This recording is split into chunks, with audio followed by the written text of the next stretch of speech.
Ahoy, ahoy, and welcome to a brand new edition of Ramble on Reactions. Sitting right over there is clever Eric Muller. Sitting right next to me as always is handsome Dan. And our intro was mighty swift. That's right. A little quick. Yep, like super speed. And it boomed and it broke a sort of sound barrier. There was like a blue streak going across the screen. We're talking the Martin Lawrence movie? Yes. Oh. A little late on the review. I don't know. We would have been, what, in our teens when that came out? Yeah, I was definitely in high school when that came out. Yeah, so I would have been near high school or middle school, and I don't know anything about them. We're talking about Sonic. Like, boom! Sonic! Big reveal. Saw it coming. So, you saw Sonic. I did. So what have I heard about this movie? I've heard there's a lot of product placement.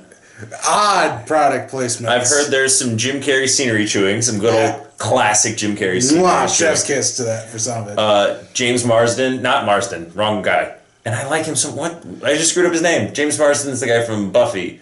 Who am I thinking of? No, that is James Marsden. Yeah, that's what I said. Yeah. Well, who's the guy from Buffy? I don't know.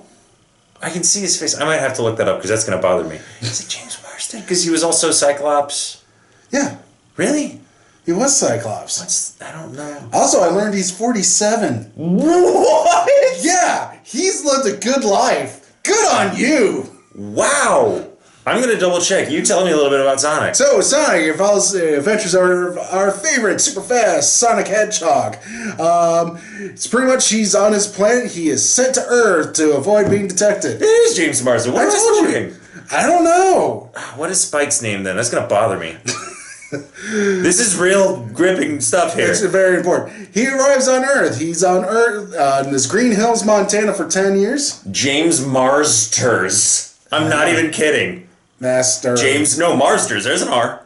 Marsters. Okay, Marsden.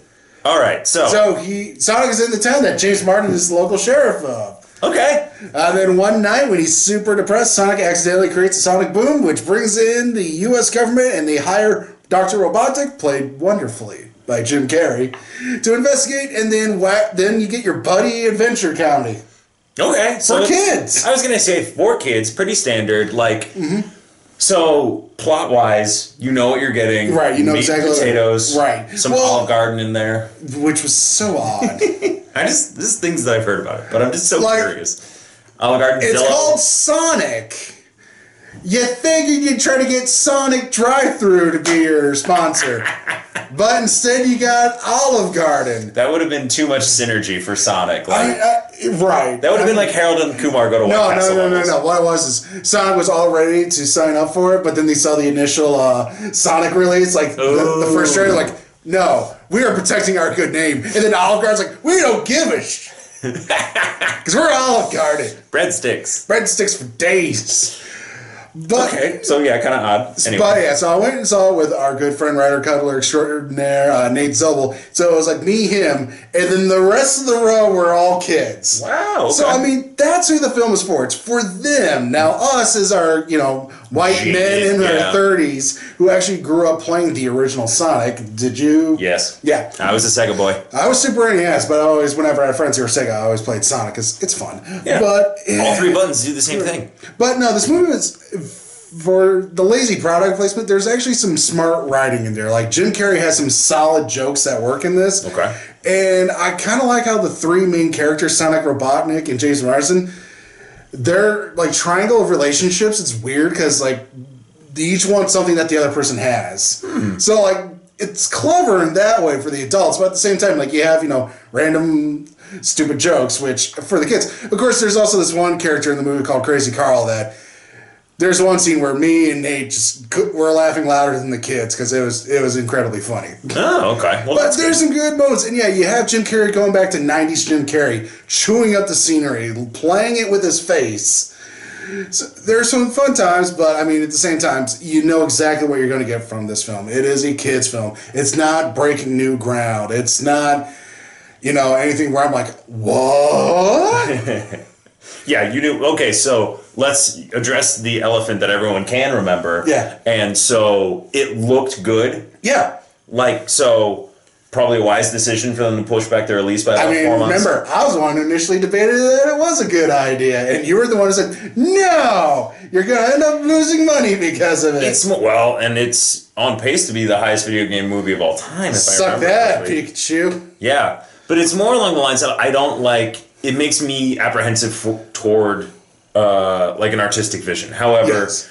When it's a bad artistic vision, sure. And what you're describing doesn't sound like they were so worried about integrity that right. Like it sounded like it was a smart thing to do to make it more kid friendly because you know you don't want movies in the Uncanny Valley. That original design for Sonic, I don't know how that plays with kids. I don't know. Like I also don't think those kids are like, let's count all the teeth.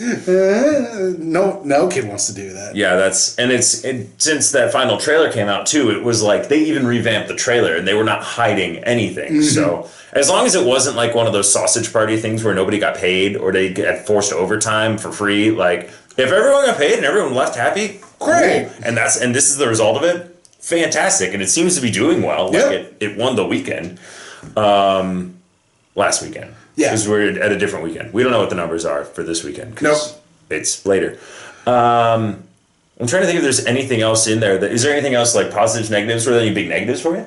Not a lot of big negatives, again, because it is a kid's film, so you know what you're going to get from it. But it's also, again, it's not like, the Pixar kids movies where you're like, oh, it works on so many levels. Right. This one, it's a Looney Tune chase scene. Yeah. All movie.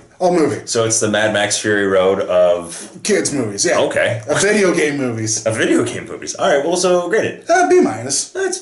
It's also one of those things like, you could see it in the theater if you want, or you can wait to get home. You're not going to miss anything. Yeah, it's not like visually right, stunning. Which me and Nate, we saw at the Dolby Theater at AMC Linux, which... Seems unnecessary.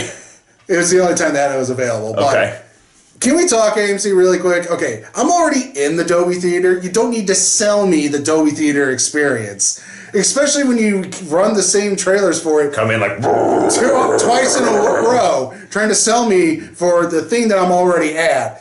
No, that would be like me trying to sell Dan my house. He's in my house, and I'm trying to convince him to buy this house. He's already here. He's already interested.